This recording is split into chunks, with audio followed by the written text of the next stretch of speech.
It is now 6:03. Let's talk about the war in Israel and Hamas. So, despite President Joe Biden's warning to withhold weapons to Israel if it invades Rafah, Israeli Prime Minister Benjamin Netanyahu says he's ready to stand alone without U.S. support if necessary.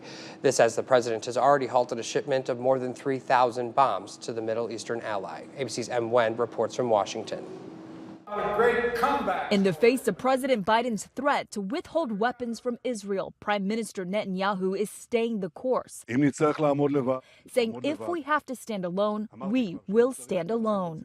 That response exacerbating tensions between Israel and the White House. The president warning Netanyahu not to invade Rafah, where more than 1 million civilians have sought refuge. Biden on CNN. I've made it clear to Bibi and the War Cabinet, they're not going to get our support if, in fact, they go in these population centers. Biden already halting a shipment of 3,500 bombs, saying the U.S. will not provide offensive weapons to Israel to attack the southern Gaza city. But other defensive weapons are still flowing to Israel from the U.S.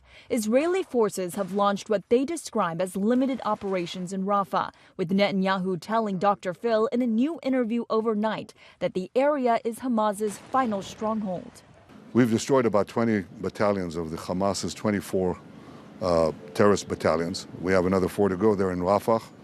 And that's why we want to go into Rafah, because we can't leave them there. It comes as ceasefire talks have stalled, with Israel and Hamas at odds over the parameters of a potential agreement. The U.S. also making it clear any deal must apply to all of Gaza, but Israel apparently pushing for it to exclude Rafah. A major military operation in Rafah would further weaken Israel's standing in the world, would further create distance from its partners in the region, who actually share Israel's goal of seeing Hamas defeated.